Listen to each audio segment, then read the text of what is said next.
কি দরকার আপনার যেটা আপনার রবের কাছে নাই? এমন একটা জিনিস দেখান আপনার দরকার যেটা আপনার রবের কাছে নাই, আপনার রব দিতে পারে না। আপনি বলবেন যে না, এমন কোন আমার চাওয়া নাই যেটা আমার রব পূরণ করতে পারবে না, আমার সমস্ত চাওয়া আমার রব পূরণ করতে পারে। তাহলে এবার এই কথাটা শুনে নেন, যেহেতু আপনার চাওয়া সব রবেই পূরণ করতে পারে, আপনি রবের হয়ে যান না, রবের হয়ে যান না, রবের হয়ে যান না। কোরআনের ভাষায় বলতে গেলে সিবগতাল্লাহ, আল্লাহর রঙে রঙিন হয়ে যান, আল্লাহর রঙে সেজে যান, আপনার কিছু কমতি হবে না। আপনি যদি পাহাড়ের গুহায় বন্দী হয়ে যান, জগৎ বলবে আমরা কেউ চিনি না তাকে, জগৎ বলবে খুঁজে পাচ্ছি না তাকে, আপনি বলবেন কাউকে পাচ্ছি না, রবে বলবে বান্দারে চিন্তা করিস না, লা তাখাফ, ভয় করিস না, ইন্নাল্লাহা মানা।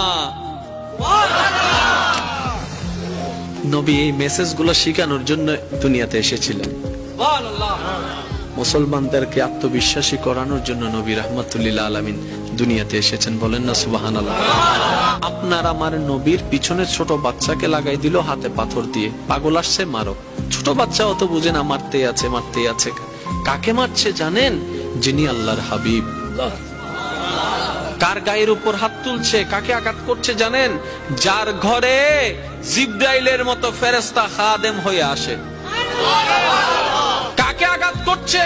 যাকে আল্লাহ মেরাজের দুলা বানিয়েছেন, যিনি আদমেরও নবী, যাকে আদমের মতো নবী স্যালুট দেয়, মুসার মতো নবী স্যালুট দেয়, যাকে সমস্ত নবী ইমাম মেনে সামনে পাঠায়, সমস্ত নবীরা পিছনে দাঁড়ায়, ওই নবীকে আজকে তায়েফের মধ্যে আঘাত করা হচ্ছে।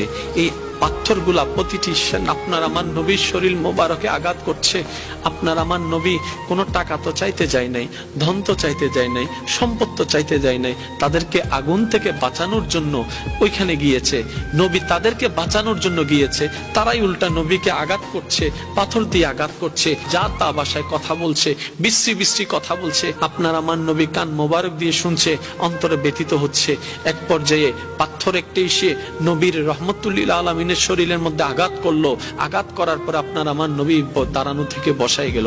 বসে যাওয়ার পরে জিবরাইল বলে, আল্লাহ তোমার হাবিবকে এত কষ্ট দিচ্ছে, তুমি কেমনে সহ্য করে রইলা গো আল্লাহ? আল্লাহ তুমি কিছু একটা তো করো। এবার রব্বে করিম হুকুম দিলেন, জিবরাইল এখনই যাও, আমার হাবিবের কাছে পয়গাম পৌঁছায় দাও, আমার হাবিব যা বলে তুমি তাই করে দিও। যদি নবী বলে তায়েফকে উল্টাই দিতে, তুমি সাথে সাথে সেটা করে দিও। বলেন সুবহানাল্লাহ। এবার জিবরাইল চলে আসলেন নবী রাহমাতুল লিল আলামিনের কাছে, আপনার আমার নবীর কাছে, মায়ার নবীর কাছে, মোহাব্বতের নবীর কাছে, মানবতার শ্রেষ্ঠ উদাহরণ নবীর কাছে। ওই নবীর কাছে আসার পর জিবরাইল বললেন, ইয়া রাসূলুল্লাহ, এইভাবে আঘাত করলো, তাদের এত বড় সাহস, তাদের এত বড় স্পর্ধা, আপনাকে আঘাত করে আমি জিবরাইলের সহ্য হচ্ছে না। আপনি নবী শুধু একবার হুকুম দেন, একবার হুকুম দেন, যারা আঘাত করেছে সবাইকে শেষ করে দিব, যারা লাগিয়ে দিয়েছে সবাইকে শেষ করে দিব, এমনকি এই এলাকাটাকে আমি উল্টাই দিব, এটাকে পৃথিবীর মানচিত্রে আর কেউ দেখতে পাবে না, এমন ভাবে রাগেও গেলেন জিবরাইল আলাইহিস সালাম। এই কথা শুনে নবী রাহমাতুল লিল আলামিন বললেন, জিবরাইল ভাই তুমি একটু শান্ত হও, তুমি একটু শান্ত হও, যিনি আঘাত পেয়েছেন তিনি উল্টা বলছেন তুমি একটু শান্ত হও, রাগ করিও না, তুমি একটু শান্ত হও, তুমি একটু শান্ত হও, তুমি একটু শান্ত হও। জিবরাইল বলে, ইয়া রাসূলুল্লাহ, এত নির্মম একটা পরিস্থিতি দেখে কিভাবে শান্ত হতে বলছেন? নবী রাহমাতুল লিল আলামিন বলে, ও ভাই জিবরাইল, আল্লাহ আমাকে গজব দাতা বানায় নাই, রাহমাতুল লিল আলামিন বানায়।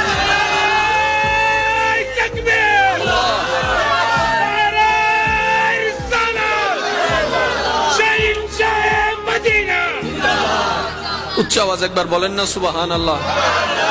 আপনি না সেই নবীর উম্মত? আপনার নামের আগে না সেই নবীর নামটা আছে? আপনি কিভাবে অন্যের পাত মেরে খাচ্ছেন? আপনি কিভাবে অন্যের জায়গা দখল করছেন? আপনি কিভাবে অন্যের রাস্তা বন্ধ করছেন? আপনার নবীতে এটা শিখিয়েছে, উম্মত গালি দেখ আর যাই দেখ, উত্তর দিও না, জয় তোমার আসবে। কারণ ধৈর্য যে ধরবে পরাজয় তার গলায় আসে না। কারণ ধৈর্য ধারণকারী পরাজিত হয় কিভাবে? কারণ ধৈর্য ধারণকারীর সাথে তো মহান রবেই আছে, ইন্নাল্লাহা মা'আস সাবিরিন। যার সাথে আল্লাহ হয়ে যায় তার আবার পরাজয় কি? আর একটু জোরে বলেন না। যার সাথে আল্লাহ হয়ে যায় তার আবার পরাজয় কি? আল্লাহ বলছেন ইন্নাল্লাহ, আয়াতটা সবাই জানে, একটু চলেন গভীরে যাওয়ার চেষ্টা করি। ইন্নাল্লাহ মা'আস সাবিরিন, নিশ্চয় আমি আল্লাহ ধৈর্য ধারণকারীর সাথে আছি। আল্লাহ পাক বলছেন আমি নামাজের সাথে আছি, নয় নয় নয়, আমি রোজাদার সাথে আছি, নয় নয় নয়। আল্লাহ বলছেন বান্দা আমি তোমাদের ভিতরে যারা ধৈর্য ধরে আমি তাদের সাথে আছি। তো ধৈর্য কারা ধরে? যাদের উপর বিপদ আসে তারাই তো ধৈর্য ধরে, যাদের টাকার অভাব তারাই তো ধৈর্য ধরে, যাদের বাজারের অভাব তারাই তো ধৈর্য ধরে, যাদেরকে অত্যাচার করা হয় তারাই তো ধৈর্য ধরে, যারা মজলুম হয়েছে তারাই তো ধৈর্য ধরে, যারা কথা শুনে তারাই তো ধৈর্য ধরে, যাদের মনে আঘাত দেয় তারাই তো ধৈর্য ধরে, যাদের উপর আহত করা হয় তারাই তো ধৈর্য ধরে, যাদের জায়গা দখল করে নেয় তারাই তো ধৈর্য ধরে, যাদের টাকা মেরে নেয় তারাই তো ধৈর্য ধরে, যাদের বিদেশে উল্টা বিষয় দেওয়া হয় তারাই তো ধৈর্য ধরে, যারা বিপদে পড়ে তারাই তো ধৈর্য ধরে। তার মানে কি প্রত্যেকটা বিপদে থাকা বান্দা একটা সুযোগ চলে আসে, এটা বিপদ নয়, এটা নিয়ামত। কেমন? কারণ বিপদটা এসে আমাকে ধৈর্য ধারণ করার সুযোগটা দিল। তো নিয়ামত হলো কিভাবে? বলে যে ধৈর্যটা ধরতে পারলেই তো মওলার প্রিয় বান্দা হয়ে যেতে পারবো। সুবহানাল্লাহ। সেজন্য কোনো কষ্টকে কষ্ট মনে করবেন না ভাইয়েরা, প্রত্যেকটা কষ্ট আপনাকে সামনে আরো 10 কদম এগিয়ে যাওয়ার এক একটা সাহস।